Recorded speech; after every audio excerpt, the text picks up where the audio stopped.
Make your future. 미래 채널 마이앱. 네, 우리가 미래 사회를 예측할 때 가장 기본이 되는 요소가 인구 변화잖아요. 그래서 미래 채널 마이애프에서는 인구와 관련된 통계 자료가 업데이트 될 때마다 함께 살펴보면서 미래의 인구 변화를 살펴보는 그런 시간 갖고 있습니다. 자, 오늘은 통계청에서 발표한 2021년 출생 통계 확정치, 그리고 행정안전부에서 발표한 2022년 행정안전통계연보 같이 살펴보면서 미래 대한민국 인구를 알아보는 시간 가져보려고 합니다. 자, 첫 번째로 여러분들 언론으로 들으셨겠지만 2021년 합계 출산율 확정치가 발표가 됐어요. 잠정치는 저도 소개를 해드렸는데 장정치와 변화가 없습니다. 그래서 0.81명까지 떨어졌어요. 그러니까 여성이 평생 동안 한 명을 채 낳지 않는다는 겁니다. 그리고 작년에 출생 아들의 숫자는 26만 명가량이라고 해요. 자, 그러면 이게 얼마나 신기한 수치냐면요. 아마 작년에 태어난 아이들의 할아버지 할머니 세대가 60년대 태생이 될 것 같은데 그들은 1년에 100만 명가량, 90만 명, 100만 명가량이 태어났던 세대예요. 근데 손자들 같은 경우에는 그 4분의 1, 26만 명밖에 태어나지 않았다는 겁니다. 그러면은 우리가 미래 부동산 투자와 관련해서 이걸 생각해 보자면요. 60년대, 70년대생, 뭐 베이비 부머 세대라고도 볼 수 있는 이렇게 많이 태어난 세대들이 세상을 떠나기 시작하는 시점부터 부동산 수요가 어떻게 될까요? 자, 이렇게 지금 30만 명, 20만 명대로 태어나는 아이들 앞으로 10만 명대로도 추후에는 떨어질 수도 있는데 그러면은 이 얼마 안 되는 인구 가지고 집값이 언제까지 유지가 될 수 있을 것인가? 참 궁금해지는 부분입니다. 자, 그리고 다들 많이 들어보셨겠지만 이 0.81이라는 수치는 OECD 가입국 중에서도 압도적으로 낮은 수치라는 거, 이건 2020년 다른 나라랑 비교한 거고요. 근데 이게 다른 나라도 이게 합계 출산율이 떨어지고 있어요. 그래서 해외의 저출산 사례는 제가 따로 컨텐츠로 준비하고 있습니다. 자, 그리고 작년에 평균 출산 연령도 통계 자료에 나와 있는데요. 계속해서 아이를 낳는 연령이 늦어지잖아요. 저 첫째 아이를 낳는 평균 연령은 32.6세까지 늘어났습니다. 2001년만 하더라도 20대, 28살이었는데 지금 30대 초반으로 늦어졌고요. 전체 평균으로 보자면 33.4세까지 높아졌어요. 또 이 옆쪽 그래프 보시게 되면은 20대 출산율 같은 경우에는 정말로 많이 쪼그라들었고요. 대신 30대 후반, 40대 이상에서는 증가 추세가 이어지고 있다는 게 특징이에요. 자, 그리고 반대로 남편 입장에서 첫째 아이가 출산이 되는 그 시점은 언제냐면 평균적으로 35.1세라고 해요. 그때 첫 아이를 남성들은 보게 된다는 겁니다. 진짜 많이 늦어지고 있죠. 자, 그리고 통계청에서 이런 자료도 내놨더라고요. 혼외 출생 비율은 늘어났을까요? 혼외 출생 비율. 자, 그래프를 보시게 되면은 2011년만 하더라도 혼외 출생 아들의 숫자가 10,000명가량이었고요. 작년에는 7,700명으로 오히려 감소가 됐습니다. 전체적으로 아이를 안 낳다 보니까 영향을 받지 않았을까 생각이 드는데 비율로만 보자면은 2.1%에서 2.9%로 소폭 상승이 됐어요. 그래서 그렇게 큰 의미는 없다라고 볼 수 있을 것 같아요. 한마디로 한국은 정말 결혼 안 하면은 아이를 진짜 안 낳는다. 100명 중에 2~3명가량만 혼외 출산이기 때문에 자, 많이 들어보셨겠지만 OECD 가입국 중에서 혼외 출산이 가장 낮은 나라, 압도적으로 낮은 나라가 한국과 일본입니다. 자, 그러면은 출산율을 높이려면은 뭐 이런 정책이라도 써야 될까요? 혼외 출산을 하더라도 국가에서 다 지원해 줄 테니까 걱정하지 말아라. 이런 식으로 해야 될지. 근데 만약에 이런 정책을 정치인들이 내놓게 된다면은 보수적인 국민들께서 반대를 하시기 때문에 표가 떨어질 수 있어서 쉽지 않을 것 같습니다. 자, 다음으로 2021년 작년에 합계 출산율이 가장 높았던 지역은 어디일까요? 자, 많이 예상을 하실 거예요. 미래 채널 보신 분들은 다 아실 텐데 1위는 늘 세종시입니다. 자, 그리고 꼴찌도 여러분들이 예상하실 텐데 서울이에요. 서울은 정말로 애 안 낳는 도시이고 전년보다도 오히려 더 줄어들었습니다. 자, 그리고 쭉 보시게 되면은 사실 인구가 유지되려면은 여성 한 명이 평생 동안 2.1명 이상은 낳아야지 유지가 되거든요. 근데 그런 걸 충족하는 지역은 아무것도 없어요.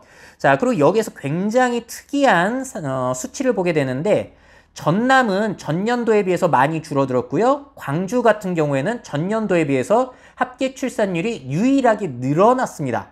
아니, 무슨 일이 펼쳐진 걸까요? 광주의 출산율은 높아지고 전남의 출산율은 낮아지고 이렇게 서로 뺏고 뺏겼거든요. 그 이유를 찾아보니까 이거 좀 황당하더라고요. 이게 이 지역들에서 지금 출산 지원금 경쟁을 하고 있는 모습이 보인다는 거예요. 자, 광주시에서 아이 낳고 기르기 좋은 도시를 만들려고 2021년부터 2년간 최대 1,740만 원의 출생 육아수당을 지급하기 시작했다고 합니다. 아이를 출생하게 되면 100만 원을 시작으로 해가지고 출생 축하금, 육아수당을 24개월 동안 지급하는 이런 강력한 정책을 써가지고요. 이쪽으로는 합계 출산율이 늘어났고 덕분에 출생아들의 숫자가 이 세종시와 함께 유일하게 늘어난 도시로 기록이 된 거예요. 그럼 이거는 성과물이잖아요. 이 지역에서는. 자, 근데 문제는 뭐냐면은 광주와 행정구역이 맞닿은 나주, 담양, 화순, 함평, 영광, 장성 등 6곳의 출생아는 전년도 같은 기간에 비해서 21.4%나 감소가 됐다는 겁니다. 자, 보시게 되면은 광주광역시 근처에 있는 지역들에서 합계 출산율이 오히려 떨어진 거예요. 자, 그래서 이거를 또 가져오려고 전남도 같은 경우에는 내년부터 출산 가정에 5년간 3천만 원을 지원할 예정이라고 합니다. 자, 그러면 이게 또 문제가 뭐가 되냐면은 주소지만 잠깐 옮겨가지고 출산한 뒤에 다시 고향으로 돌아가는 일명 먹튀 출산을 부추길 수도 있다는 거예요. 자, 이렇게 지원금을 많이 주는 것은 수도권으로만 집중이 되지 말고 여기서 애 낳고 살아라 라고 하는 것인데 주변 지역에서만 서로 뺏고 뺏기는 싸움을 하면은 예산만 나가고 의미가 없는 것이죠. 자, 그래서 참 안타까운 사례라고 볼 수 있겠습니다. 자, 그러면 또 우리가 생각해 봐야 되는 거는 이렇게 돈을 줘가지고 합계 출산율을 높이게 되면은 그 지역의 인구가 증가하는가? 또 그렇지가 않다는 거죠. 출산율이 높은 지역은 어디냐면은 전남이라든지 전북, 강원 뭐 이런 지역들이에요. 반대로 서울시라든지 부산광역시, 대구광역시는 출산율이 가장 낮은 편에 속하고 있습니다. 자, 그런데 웃기는 사실은 뭐냐면은 오히려 지방 소멸 위험 지역은 어디죠? 바로 출산율이 높은 전라도, 강원도 이런 지역이라는 거예요. 자, 작년 합계 출산율 비교 자료를 보시게 되면은 전남 영광군은 합계 출산율이 2.5명, 엄청 낮았어요. 그런데 이 지역은 소멸 지역입니다. 소멸 위험 지역이에요. 원래 0.5 이하가 되면 소멸 위험 지역으로 되는데 여긴 0.2까지 떨어져 있는 지역이거든요. 반대로 정말로 너무 애를 낳지 않는 서울시 관악구를 보시게 되면 0.5명입니다. 그런데 이 지역의 소멸 지수는 1.2. 소멸 위험이 없는 지역인 거예요. 자, 그러니까 출산 장려만으로 인구 문제를 해결할 수 있는가? 회의적인 생각이 들 수밖에 없는 거고요. 그래서 요즘은 인구 유출을 막고 인구를 유입하자는 이런 쪽으로 패러다임이 좀 바뀌고 있는 분위기도 감지가 돼요. 자, 그럼 한번 이것도 생각해 보시죠. 인구가 유입되는, 늘어나고 있는 지역은 어디인가? 파란색이 지나면 지날수록 증가하는 곳이에요. 자, 이거를 좀 자세하게 살펴보시면은 제일 많이 증가하는 곳은 경기 지역입니다. 무려 13만 8천 명이 증가가 됐고요. 그 다음은 세종, 제주, 인천 순으로 증가가 됐어요. 이 네 지역만 증가가 됐습니다. 가장 많이 줄어든 곳은 서울이고요. 그 다음이 부산, 대구, 울산 이런 대도시들에서 많이 유출이 되고 있는 상황이에요. 자, 이런 인구 증감 같은 경우에는 고령화로 인한 사망자가 얼마나 되는지 그리고 인구 유출과 유입이 큰 영향을 미치고 있다라고 볼 수가 있겠죠. 자, 이런 게 이제 부동산 투자에도 영향을 줄 수 있는 요소인데 워낙에 다른 요소들도 영향을 많이 미쳐가지고 집값 예상하기는 정말로 무리인 것 같죠. 자, 또 이게 행정안전부에서 인구 규모가 잘 보이는 그래프를 만들어 주셨습니다. 서울시 같은 경우는 인구가 많긴 하지만 1000만 인구가 깨져가지고 쭉쭉 줄어들고 있고요. 경기 지역 같은 경우에는 압도적으로 인구가 많아서 계속해서 늘어나고 있는 상황입니다. 그럼 궁금한 점, 세종, 경기 이런 지역의 인구 유입은 얼마나 앞으로 유지가 될 수 있을 것인가? 이게 또 부동산 투자의 변수가 될 수 있을 텐데 참 고려할 게 많아가지고 문제죠. 자, 그리고 2021년에 한국에서 인구가 가장 많은 나이도 조사가 됐는데요. 몇 년생이 인구가 제일 많았을까요? 정답은 작년에 1971년생이 가장 인구가 많았습니다. 당시에 만 50세가 되셨던 분들이시고 93만 명이나 있더라고요. 이분들이 참고로 100만 명가량이 출생이 되셨는데 사망이나 이주로 7만 명가량이 감소됐음에도 불구하고 제일 많습니다. 자, 이쪽에 있는 한마디로 60년대 태생분들이 가장 많은 머릿수를 차지하고 계시고요. 1, 2, 3위로 보시게 되면은 1위가 71년생, 2위가 68년, 3위가 69년생 분들이십니다. 이들이 인구수로 보자면 우리나라 중심 세대라고 생각하시면 되세요. 자, 그럼 이 71년생 잘 감이 안 오시는 분들이 계실까봐 연예인으로 예시를 들어드릴게요. 이영애 씨, 신동엽 씨, 마동석 씨, 고현정 씨. 이분들이 71년생 연예인 분들이십니다. 이분들의 머릿수가 제일 많으신 거예요. 자, 그리고 2021년 가장 평균 연령이 젊은 도시는 어디였을까요? 다 아시겠지만 가장 늙은 도시는 전남이 47.4세, 가장 젊은 도시는 세종시 37.7세로 거의 10살 정도가 차이가 납니다. 자, 전남이 이렇게 고령화가 됐으니까 출산지원금에 돈을 그렇게 쓰는 거고요. 태어나는 아이보다 근데 돌아가신 분들이 많으니까 인구가 늘어나겠냐고요. 줄어들게 되는 거죠. 자, 그럼 이렇게 줄어드는 인구, 외국인으로 채우게 되면 문제가 많이 해결될 수도 있는데 외국인 주민은 과연 늘어나고 있을까요? 이 늘어나게 되면은 인력 부족 문제도 농촌에서 특히 해결할 수 있을 것이고 부동산 수요 같은 경우에도 유지가 될 텐데 자, 보시게 되면은 외국인 인구는 계속해서 늘어나다가 2020년에 감소가 됐습니다. 아무래도 코로나라는 이런 예상치 못했던 문제가 발생하면서 이런 영향을 끼치게 된 것이죠. 자, 그럼 우리나라에 살고 있는 외국인 중에서 누가 제일 많냐? 아시아 지역의 국적이 제일 많으세요. 중국이 압도적이고 뭐 베트남 이런 지역이고요. 그 다음이 북미, 유럽 순입니다. 앞으로 외국인들이 많이 들어올까요? 중국, 한국, 일본 이 나라들만 하더라도 외국인들을 유입하기 위해서 많이 경쟁을 펼칠 수도 있겠다라는 생각이 들기도 하죠. 자, 그리고 마지막 자료인데요. 2021년 1인 세대는 몇 퍼센트나 될까요? 자, 1인 세대라는 말은 조금 생소하시죠? 주민등록 통계상 세대원이 한 명인 세대를 1인 세대라고 합니다. 그럼 1인 가구와 1인 세대는 뭐가 다른가? 1인 세대는 혈연, 혼인, 입양 등으로 진짜 가족을 이룬 집단을 세대라고 하고요. 가구는 혈연 같은 거랑 상관없이 주거를 같이 하면 돼요. 그래서 제가 친구랑 같이 살게 되면은 2인 가구가 되는 뭐 이런 식입니다.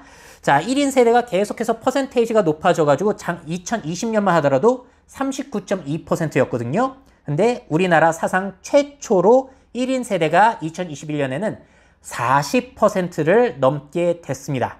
자, 이렇게 1인 세대로 가구가 분화되기 때문에 인구가 감소하는 와중에도 집이 많이 필요하고 수요가 줄어들지 않는 것이죠. 언제까지 이게 또 수요를 지탱해 줄지 그것도 의문이에요. 태어난 아이들이 너무 적으니까. 자, 1인 세대 다음으로 많았던 것은 2인 세대. 그 다음은 4인 세대 이상이에요. 5인, 6인 뭐 이런 걸 포함한. 그 다음이 3인 세대 순이었습니다. 자, 그리고 이 오른쪽 자료를 보시게 되면은 1인 세대를 연령대별로 살펴봤을 때 70대 이상이 제일 많았습니다. 18.6%. 그 다음이 60대, 50대 순으로 고령자들이 많았어요. 자, 젊은 층들은 아무래도 결혼을 했거나 룸메이트라도 함께 살고 있다라는 의미일까요? 자, 이렇게까지 해서 두 가지 통계 자료를 통해서 미래 대한민국의 인구 변화, 그리고 오늘은 집값 얘기를 좀 더 많이 했습니다. 정리해보자면은 전 세계에서 가장 압도적인 초저출산 국가를 지금 자랑하고 있습니다. 자, 가장 저출산이 심하기 때문에 여기에서 발생하는 문제를 해결하거나 출산율을 높이게 된다면은 그 솔루션이 전 세계적인 모범 사례가 될 거고요. 반대로 야, 우리는 한국처럼 했다가 큰일 나 라고 하는 완전히 나쁜 사례로 찍힐 가능성도 있겠죠. 일론 머스크도 한국 위험하다라고 할 정도니까 인구 감소에서. 자, 그리고 이번 자료에서 흥미로웠던 점, 광주광역시와 전라남도 지역들의 출산 지원금 경쟁.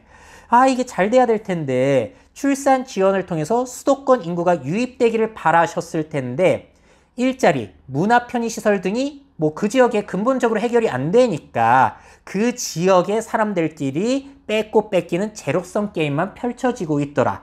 이러면 예산만 나가기 때문에 우리나라 국가 전체적으로 좋다고 할 수는 없겠죠.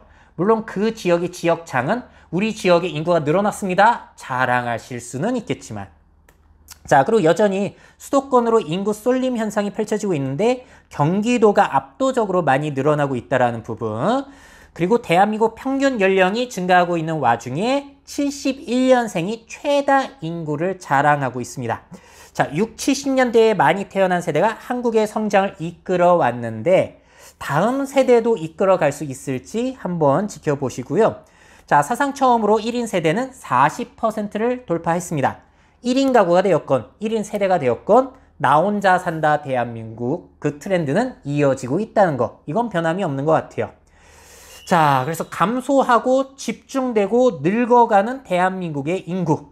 미래 생활에 어떤 변화를 가져오게 될까요? 미래 사회 변화를 업데이트하고 싶으신 기업 및 기관, 그 밖에 미래 트렌드 교육이 필요하신 분들은 myf21naver.com 이메일로 연락주세요.